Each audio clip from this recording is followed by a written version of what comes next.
Crónica: la historia del soldado que se convirtió en mujer.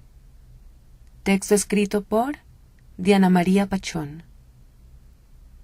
Mientras dormía, sintió que un soldado deslizaba la mano por su espalda hasta colocarla en la parte superior del pantalón. Ciro Velasco se despertó. Intentó dar media vuelta para lanzar un puñetazo, pero el soldado lo retuvo con todo el peso del cuerpo. Le tapó la boca con una mano y con la otra le empezó a bajar la cremallera. Ciro intentó gritar. Buscó en medio de la oscuridad algo con que defenderse, pero solo halló polvo en el suelo. Después de descargar las ganas contenidas, el soldado se levantó y caminó unos metros hasta desvanecerse en la penumbra. Ciro no fue capaz de decir nada. Sentía miedo. Se cubrió el rostro y empezó a llorar. No podía escapar. Estaba secuestrado con 80 soldados y policías en un cambuche de madera rodeado de cercas de 3 metros de altura construidas con alambre de púas. Al siguiente día no comió. Vio cómo los guerrilleros disponían las ollas que contenían lentejas y arroz. Vio a sus compañeros de cautiverio hacer fila con el plato en la mano para recibir su ración. Vio al agresor que se reía con otros compañeros y se sintió humillado al pensar que se estaban burlando de él. Ciro, que ahora es Sandra, suspende el relato. Toma de una repisa de mimbre un paquete de cigarrillos y se lleva uno a los labios. Es el 7º cigarrillo de la tarde. Tú no me entiendes, nadie me entiende, solo los que vivimos eso sabemos cómo es el infierno. En los 3 años de secuestro dormíamos con la ropa mojada, siempre sentíamos frío, teníamos hambre y la mayor parte del tiempo estábamos enfermos de gripa, paludismo o leishmaniasis. Aparte de todo, por la falta de mujeres en el campamento, los soldados y policías desfogaban las ganas de sexo entre ellos, delante de todos, porque la casita no tenía separadores de nada. Entonces, los que podían estar con alguien antojaban a los demás, y así fue que más de uno terminó violado, como yo. El humo inunda el cuarto de Sandra. En el suelo de baldosines marrones reposan las colillas quemadas. Las paredes están cubiertas de fotos de su hija Nancy, de 2 hombres que fueron sus amantes, y de ella vestida con minifaldas de la época en que trabajó en Yopal, capital de Casanare. La cama tiene un tendido rojo y el ventanal está cubierto con una capa de lluvia de estampado militar, el único objeto que conserva de su paso por el ejército. Antes de ser Sandra y de prestar servicio, Ciro tenía una novia 20 años mayor que él. A pesar de la diferencia de edad, él la amaba. Nunca pensó en tener algo con alguien de su propio género. Hoy en día lo jura con una cruz en la boca. Dice que si no lo hubieran secuestrado, quizás sería un hombre casado, con más hijos y con decoraciones militares. En 1995, cuando tenía 16 años, nació su hija Nancy Edith Velasco. Ciro abandonó el hogar materno y se fue a vivir con su novia. Ante esa nueva familia y sin dinero para la comida, recorrió las calles en busca de trabajo. Por ser menor de edad, nadie lo contrataba. Al cumplir 18 años, tampoco lo empleaban porque no tenía libreta militar. Para conseguirla, en 1997 se enlistó en el ejército. Estuvo en San José del Guaviare. De allí lo trasladaron a Elvira, en el Meta, y a finales de julio de 1998 lo llevaron con un pelotón de más de 30 hombres a Miraflores, Guaviare. Antes de partir, se despidió de su novia. Ese día, por última vez, besó con pasión a una mujer. Partió con la mochila de soldado, las botas puestas y el pelo cortado a ras. Ciro le prometió que volvería, pero no pudo cumplir su promesa. Él nunca regresó. Su hombría se quedó en el monte y cuando lo liberaron en 2001, se había convertido en Sandra. El 3 de agosto de 1998, Cuando el presidente Ernesto Samper preparaba maletas para abandonar la casa de Nariño y Andrés Pastrana estaba por llegar al Palacio Presidencial para gobernar al país, el soldado Ciro Alfonso Velasco patrullaba en el monte con otros 7 compañeros. Él recuerda que caminaban sin linternas para no alertar a la guerrilla de las FARC que amenazaba con tomarse el pueblo. Escondido entre la maleza alcanzaba a ver las luces de Miraflores, considerado en esa época el epicentro de la lucha contra las drogas en Colombia. A las 8 de la noche una explosión rompió el silencio. Más de 600 guerrilleros se tomaron el batallón y la base antinarcóticos. 200 soldados, que eran todos los que había en el casco urbano y rural, gastaron sus municiones tratando de impedir el paso de las FARC. La diferencia de hombres era de 3-1. Los guerrilleros aventajaban al ejército. Después del estallido siguió una balacera que parecía provenir de todas partes. Ciro quedó aturdido y miró hacia todos lados buscando al enemigo.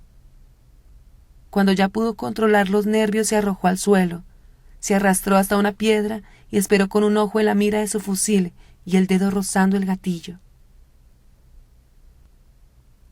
Una patada en el costado fue el aviso para darse cuenta de que el enemigo estaba más cerca de lo que pensaba. Al voltear la cara, vio a un guerrillero apuntándole con un arma. Cerró los ojos en espera de una descarga que le destrozara la cabeza. No ocurrió. El guerrillero le ordenó que se pusiera de pie. Tuvo que apoyarse con las manos. Sentía que sus piernas estaban tan flojas como 2 madejas de hilo. El guerrillero lo levantó por el cuello del uniforme y lo arrió hasta una fila en la que estaban varios de los compañeros con que patrullaba y otros que se hallaban en el pueblo. Pensaba que los guerrilleros buscaban el mejor sitio para darles el tiro de gracia. En medio de la maleza veía soldados mutilados, cuerpos inertes, botas abandonadas y ropa despedazada. Ninguno de los muertos tenía más de 23 años. En la madrugada llegaron a un río. Allí había media docena de lanchas tripuladas por guerrilleros. En una de ellas subieron a Ciro y a otros soldados.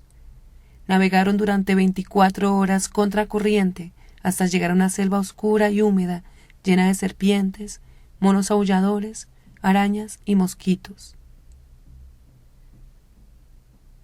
Caminaron 3 días más hasta llegar al campamento guerrillero.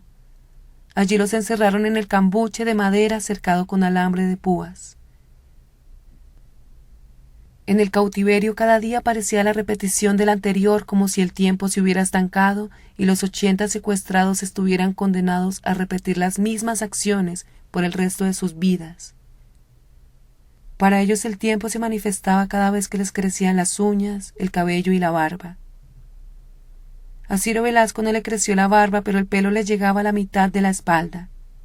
Por la falta de comida, adelgazó.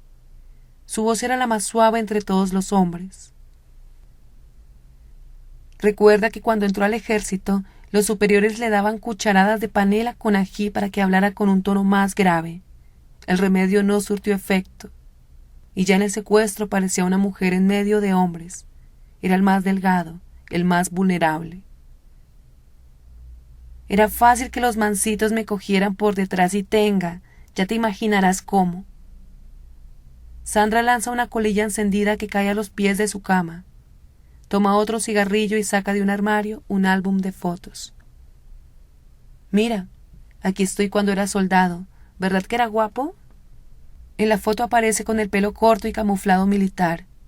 Era un joven de rasgos finos y cejas pobladas que se unían a la altura de la nariz.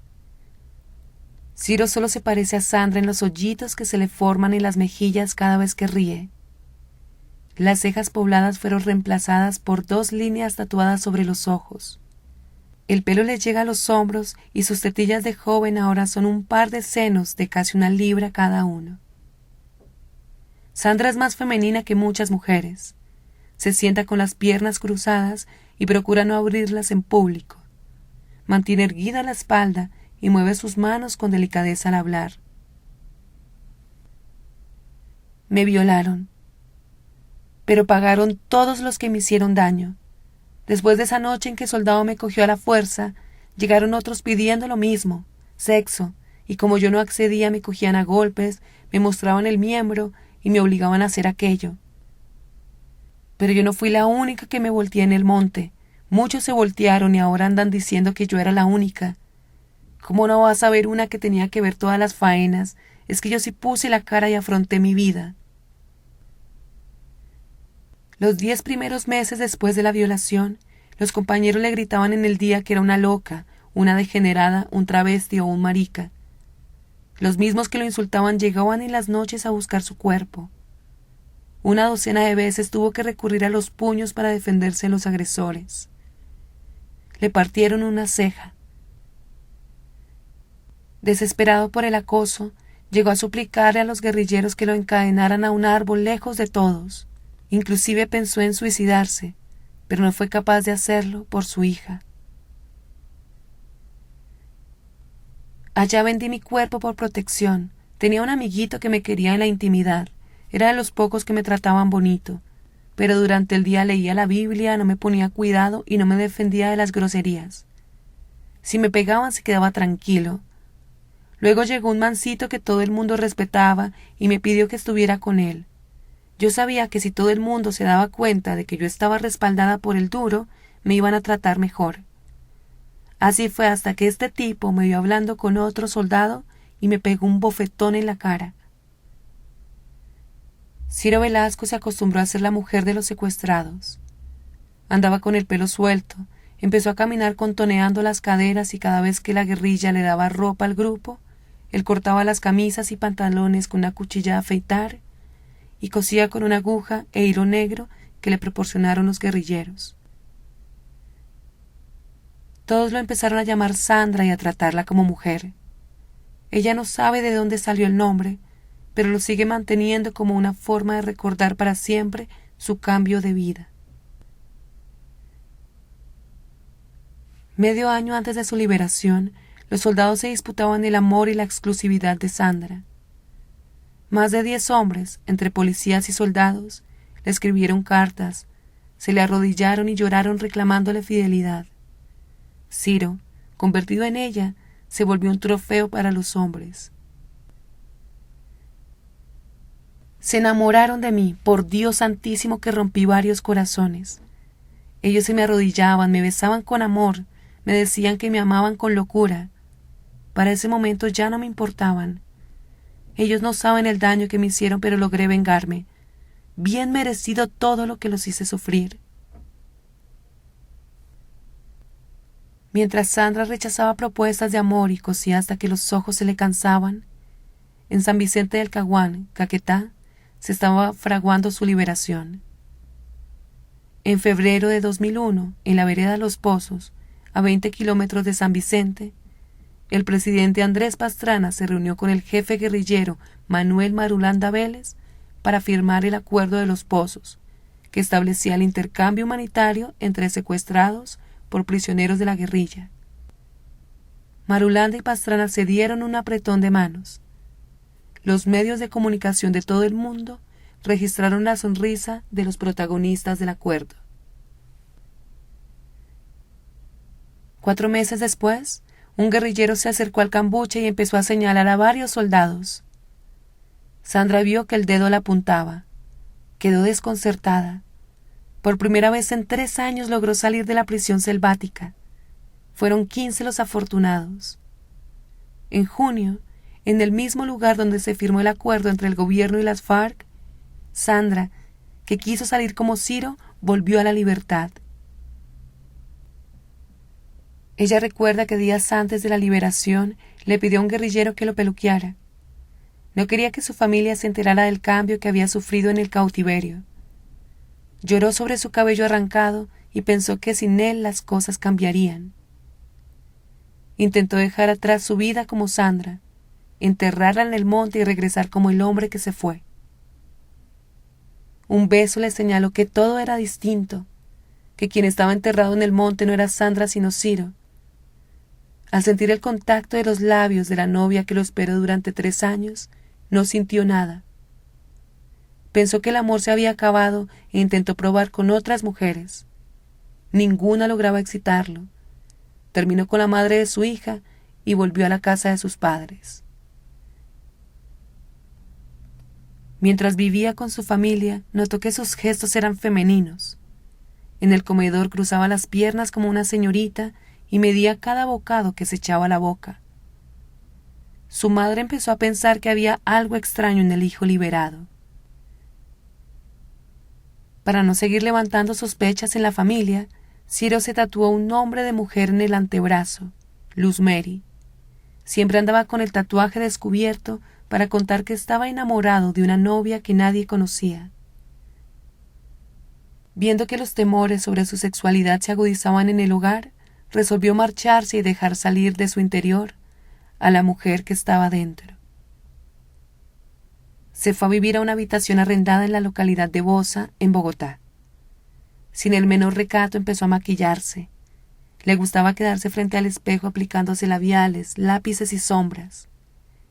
Esos primeros días de Sandra en la ciudad fueron como los de una preadolescente que está empezando a vivir. Iba a las tiendas de ropa de Chapinero para medirse pantalones, blusas y chaquetas. Cuando empezó a ganar dinero trabajando como dama de compañía en un local de Teusaquillo, lo primero que compró fue un juego de ropa interior color rojo. Para dar una apariencia femenina, rellenaba los sostenes con medias, pero en más de una ocasión los clientes terminaban con el relleno en la mano. Para evitar ese inconveniente, Sandra recurrió a una amiga travesti para que le consiguiera 3 litros de una solución salina que reemplaza los implantes de silicona. Pagó 400.000 por cada litro. Se inyectó 2 en los senos y 1 en la cola. Gracias a estos cambios, los clientes empezaron a pagar mejor. Se convirtió en una de las divas del lugar, en una de las mejor pagas.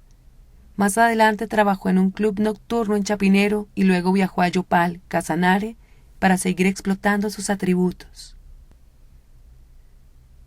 Cuando habla, se mueven sus senos por debajo de una camisa escotada de color negro con brillantes. En el pecho sobresale el tatuaje de una sirena rodeada de fuego montada en un delfín. El tatuaje no significa nada, es que me lo hice para cubrir una cicatriz. ¿Ves? Acerca el cuerpo para mostrar lo que hay debajo del dibujo. Es que me clavaron 5 puñaladas en el pecho y un cuchillazo en la garganta. Eso parecía de terror. Yo apenas trataba de ponerme la mano en el cuello.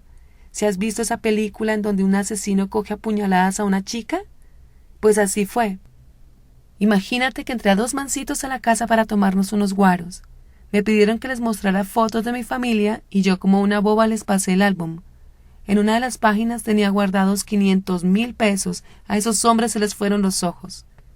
Seguimos hablando un rato más y luego uno sacó un cuchillo y empezó a enterrármelo como desesperado. ¡Zas, zas, zas! Y al final me quería rematar cortándome la garganta. El otro sacó mi platica y se fueron. En el hospital militar me dijeron que mis senos me habían salvado de morir. En 2007, un año después de salir del hospital, recibí una llamada a su celular. Era la mamá de Nancy, la hija de los 2. Su voz era apagada y lejana. Le dijo que se estaba muriendo. Sandra le quería preguntar detalles de la enfermedad, pero la mujer solo le dijo que no tenía tiempo para hablar de eso. La llamada era para suplicarle que a su muerte se hiciera cargo de la niña, porque a pesar de la decepción que le causó enterarse de que era travesti, podía ser una buena madre. Le recomendó que luchara por la niña, que la sacara adelante y que viviera con ella. Sandra se puso a llorar. El entierro fue en La Belleza, un pueblo campesino al sur de Santander. No alcanzó a llegar a despedirse de la única mujer que había amado. Días más tarde tomó un bus para visitar la tumba y cumplir la promesa de llevarse a la niña. Desde que se bajó del campero que hacía los expresos desde Puente Nacional hasta La Belleza, sintió varias miradas. Pensó en devolverse. Por unos instantes sintió vergüenza, pero después de unos segundos recobró la fortaleza. Levantó los ojos para retar las miradas y con el contoneo aprendido en el secuestro caminó por las calles. Las casas seguían iguales, los viejos eran más viejos, y los amigos que compartieron su infancia ya eran unos hombres. Sus ojos maquillados se inundaron de lágrimas negras ante el recuerdo. Sentía que estaba purgando su dolor, recogiendo los pasos de su vida y de su transformación. Fue directo a la casa de su ex-suegra y golpeó varias veces la puerta. La señora abrió, vestida de luto. Detrás de ella venía corriendo una niña de 12 años que se le colgó en el cuello exclamando: «¡Hola, papá!». Al regresar a Bogotá sostenía sobre sus piernas a Nancy, su hija. Para Sandra fue el día más feliz de su vida. Quería que ese trayecto fuera tan eterno como el cautiverio. Hablaron poco. Sandra no sabía qué decir, estaba nerviosa. Durante los últimos años había vivido rodeada de hombres, de rumba y de licor. Cada rato le preguntaba a la niña si estaba bien, si tenía hambre, si sentía frío. Recuerda que la niña le pidió solo un favor: llamarla Sandra. Ya no se sentía cómoda diciéndole papá. Llevan 4 años viviendo juntas en el sur de Bogotá. Después de una tutela que interpuso contra el Estado, logró una pensión por invalidez de 750.000 pesos y tiene una demanda pendiente para que el Estado la indemnice. Sandra está mal de salud. Sus senos están irritados al igual que las nalgas. La EPS a la que está afiliada dice que no la puede atender porque no cubre tratamientos estéticos. Ella se siente desprotegida. Nancy escucha desde una silla de la entrada del cuarto el relato de su padre-madre. A veces mira con sorpresa ante los episodios que no conocía. En toda la conversación permanece callada. Solo se ausenta cuando Sandra le pide ir a la tienda para comprar un ponqué, una gaseosa o varios cigarrillos. En una de las ausencias de la hija, suelta un suspiro. He llorado demasiado, tú no sabes cuánto. Todo me ha tocado aprenderlo a los golpes. Ahora quiero enseñarle a Nancy que sea feliz. No quiero que le toque vivir ni la mitad de lo que me tocó a mí. De verdad fue muy duro.